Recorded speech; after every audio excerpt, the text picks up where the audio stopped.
So Jimmy Kimmel, all right? Jimmy. Jimmy. So Jimmy Kimmel is in talks with Disney to negotiate return of late night show, okay? So what that call is like and talk is like, who knows? But he is having to talk. So during talks on late night, according to a report, a comedian, business, and legal representatives are in deep discussions with Disney and ABC, trying to hammer out a compromise that would allow Jimmy Kimmel Live to resume his 23rd season. Insider told Vanity Fair whether the sparring parties are close to any resolution is unknown, leaving Kimmel and his show in limbo following defensive comments he made this week about the slaughter of Charlie Kirk. Kimmel is reportedly concerned about what a permanent cancellation would look like for his crew in L.A., who work on the show, many of whom are still digging themselves out of a financial hole caused by the actors' strike in 2023. Neither Kimmel's team nor Disney immediately responded to the post. So that's that part. Now, aside from that, you get a message from the former CEO of Disney, Michael Eisner. Michael Eisner blasts current leadership, which a guy named Bob Iger is there, over how they handle Jimmy Kimmel's controversy. Now you got to know there's a little bit of back and forth with Michael Eisner and Bob Iger because Michael Eisner sometimes felt like Bob Iger came and took over his job. And if you know the story, you know, Bob has been at ABC. He started off at ABC, worked all the way up from 40 plus years ago. Bob's been at Disney. Rob, can you find out how long has Bob Iger been at Disney and ABC? How many years? It'll kind of tell you. So you need to know that. Decades. It's what I'm saying is I think it's 40 years. Is what it's been. It's 35 plus years is how long he's been there. Yeah, I was wrong. 41 years he's been there, okay? So there you go. So, okay. So Michael Eisner blasted the company's current leadership of Jimmy Kimmel and dividend suspension. Eisner lashed out at FCC's chairman, Brandon Carr, for using out-of-control intimidation to bully ABC into suspending the comedian late night show. He also appeared to take a jab at his successor, Bob Iger, and question why leaders were not fighting against this supposed government pressure. Eisner asked on X, where was all the leadership gone? Where has all the leadership gone? If not for university presidents, where's that at, Robert? If not for university presidents, law firms, managing partners, corporate chief executives standing up against bullies, who then will step up for the First Amendment? The suspending indefinitely of Jimmy Kimmel immediately after the chairman of FCC aggressively yet hollow threatening of the Disney company is yet another example of out-of-control intimidation. Maybe the Constitution should have said, Congress shall make no laws abiding the freedom of speech or of the press, except in one political or financial self-interest. By the way, for the record, this ex-CEO finds Jimmy Kimmel very talented and very funny. Okay. Well, this ex-CEO would be completely wrong, respectfully, Michael Anybody Eisner. that says very talented and funny is absolutely, all that message goes out the window when you say that at the end. But go ahead. So in this thing, Michael Eisner is eloquently finding a way to call out both Iger and call out Trump at the same time. So he got two things done and was able to give credit to Jimmy to make sure, oh my God, you know, Jimmy's going to be like, well, Michael Eisner's on my side. So he's not really helping. Nothing about this comment, believe it or not, helps. Tom, your thoughts? So, first of all, here you have Eisner, who is a legend of corporate leadership, tremendous CEO that had to make the hard calls, wasn't always liked by everybody in his organization. But when you look at the expansion of Disney and you look at the deals he made and you look at the share price, Michael Eisner gets a very, very good report card. Now, he comes out of and remember, he's a leader. He speaks like this. So, Pat, I wonder if there's part of him that just can't help himself saying, watching his old company and everything go through this, he's like, I can't do this. I'm going to speak up, right? It's like. But Tom, do you see this as leadership? You take this as leadership? What is he speaking up against? He's speaking, the way I interpret it, again, English is my fifth language, but the way I interpret this is, if I was there, I would have called Brandon Carr of the FCC, I think that's his name, and I would have made sure you can never make a threat like that to Disney. I would have kept Jimmy Kimmel, and Bob Iger sucks. That's how I interpret this tweet. Yeah, Am I wrong? I'm not saying he's right. I'm saying that his legacy I outlined, and then I don't think he can help himself, and he goes and says this, and he's jumping into the middle of it. There are 5 things that I think that I think are true. Number one, it wasn't a freedom of speech issue. And the fact that these people can go talk to the media after it's all done and criticize the president proves they still have freedom of speech. Exactly. They're not in a jail cell with stitches on their foreheads. Okay. Second, it was an employee behavior issue, and there were things going on there, and Jimmy Kimmel got out of line, and Jimmy Kimmel didn't listen to the boss, and he got himself suspended, and advertisers and things. So it was a company decision, not a freedom of speech. But they have to make it a freedom of speech issue, make it about Trump. Number three, that is true, hypocrisy. He says, you look back, the same language that was in the public square, they were applauding that same language to get rid of Trump. When Rosie O'Donnell got canceled, AOC went and did a very tender, statement when Tucker was off the air. So the hypocrisy the other way just shows that apparently when HR sent the email about boomerang safety training, they didn't go. Yeah. And now here the boomerang has come back, bonk, and here you have it. Number four thing is, I think Eisner can't, with his legacy and everything, Pat, you can't parachute back in like this. I don't think it's helpful. I respect him. I respect his history and everything, but parachuting back in, there was something remember that Bush said that other people didn't. Bush said, I'm not here to criticize my predecessor. And when he left the White House, he said, look, I'm not going to jump into certain debates here. I may comment on things, but I'm just going to leave it alone. Whereas Obama chose to blame, as did Biden. And so I think right here, I don't know that if I was Michael with my legacy and everything, I would have jumped in like that, said if I had been there, these things would have happened. You don't know that. You don't know what everything was in front of them. You don't know about, I'm sure he's getting leaks on it.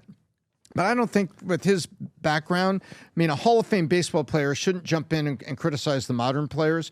You should say, I don't know about that. That seems odd to me, but directly jumping in and saying, if I had been there, I would have got the hit in the bottom of the ninth. We would have won the World Series. Adam. Well, I have a special place in my heart for Disney because I've told the story that this was the first stock I ever owned. My grandma bought me 10 shares when I was a kid, and look at me now. But I would argue that Bob Iger, not Michael Eisner, Bob Iger is the best CEO Disney's ever had.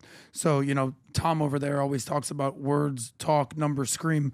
Go to the max for Disney if you can pull up their stock price. So follow the numbers here. Scroll down, Rob, so you see the years at the bottom.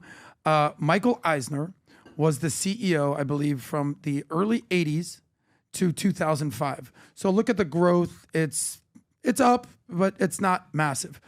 Bob Iger takes over in, I believe, 2005, and boom, it goes off. And it reaches its apex right as COVID basically hit. And then he stepped down in 2022, I believe. And then they believe in, what was the CEO they brought in? It was another Bob Chapek, I believe. Yeah. And for an hour and a half. For like 2 or 3 years, and go woke, go broke. And I'm not pinning this on him. They're like, nah, bruh, you gots to go. And then they brought back in Iger. So a lot of what happened with Disney, a lot of the productions they had in place were placed blame on Bob Iger. But if you look at the stock price now, it's actually trending upward again since it basically reached its lows during COVID. So what's the point here? Bob Iger has been the best leader there. I think Disney trusts his judgment. As far as Jimmy Kimmel goes, guys, come on. Nobody finds Jimmy Kimmel funny. Nobody finds him talented. I get that he's a mouthpiece of the left. I get that he's been on there for 20 years now, and this is darling. But stop it, guys. This isn't a free speech issue. They're hemorrhaging money. They're losing an audience. The writing's on the wall, and they were looking for something to say, how do we get rid of this guy? That's my opinion. And they did it with let's do that. I like what direction you went. When Michael Eisner took over, Disney was worth $2 billion as CEO, just so you know that. And he took it from $2 billion to $60 billion. Wow. So he 30x'd. Mm-hmm. When Bob Iger took over, this is Michael Eisner. When Bob Iger took over, it was worth roughly $50 or $60 billion. And now it's worth 250, whatever the number is, 230. So he 4x'd, 5x'd the company. So Michael Eisner does get a lot of credit to the people that are in the Disney world. I don't know what he's doing here. I don't think he gets anything done here. I'm a fan of Iger. I've read his book. I like the story. I like what he did. Politically, we know what he's at. At one point, he was thinking about running for president when he was talking to was he talking to Rupert or Roger Ailes, one of the guys he was talking to, where he had interest of running for president. At the time, he was 60 years old. How old is he right now, Rob? 74. Yeah, he was 60 years old at the time.